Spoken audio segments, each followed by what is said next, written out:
সম্পর্ক বদলে গেল একটি কারণে, কে আপন কে যে পর হলো রে। বধূ বেশে কন্যা যখন এলো রে,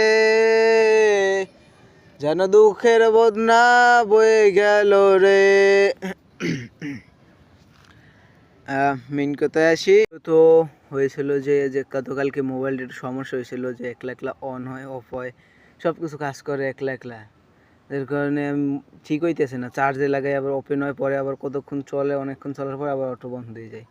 হয়েছিল আর কি ব্যাটারিতে একটু সমস্যা হয়েছিল, ব্যাটারির ঘাটের কি সমস্যা হয়েছিল। তো সেই জিনিসটা আমি আগে বুঝতে পারিনি। তো আগেই আমি ওই মোবাইলে পাওয়ার বাটন চাপতে চাপতে চাপতে তো ওই জায়গায় কি একটা এসে মানে ফ্ল্যাশ মারার অপশন এই পড়ছিল, পরে আমি ফ্ল্যাশ মেরে দিছি।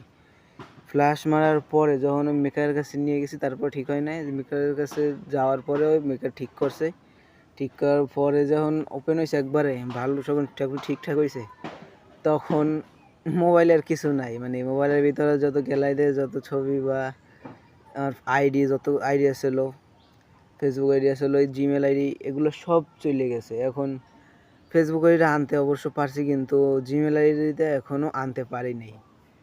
যে ওইটার পাসওয়ার্ডটা আমার ঠিক মনে নাই। আর যেহেতু মোবাইল নাম্বার দিয়ে ইউজার নেম দিয়ে আনা যাইতো, কিন্তু ইউজার নেমের যে লাস্টে করে অক্ষর থাকে, এই সংখ্যা থাকে, ওই সংখ্যাগুলো আমার মনে নেই, যার কারণে এখনও আনতে পারি নাই। যদি কেউর জানা থাকে যে শুধু মোবাইল নাম্বার দিয়ে জিমেল ব্যাক করা যায়, বা আমি কালকে অনেক ট্রাই করছি মোবাইল নাম্বার দিয়ে, কিন্তু হয় না। কালকে থেকে এখনও চেষ্টা করছি, কিন্তু এখনও ব্যাক করতে পারি নাই। যদি কেউ পারেন যে মোবাইল নাম্বার থেকে একটা জিমেল আইডি ব্যাক করে আনতে পারবেন, যদি কেউ এরকম জানা থাকে, তাহলে প্লিজ ভাই হিসাবে এরকম জানাই যাইয়েন, যে যদি উপায় থাকে আনার, অনেক উপকার হবে তাহলে।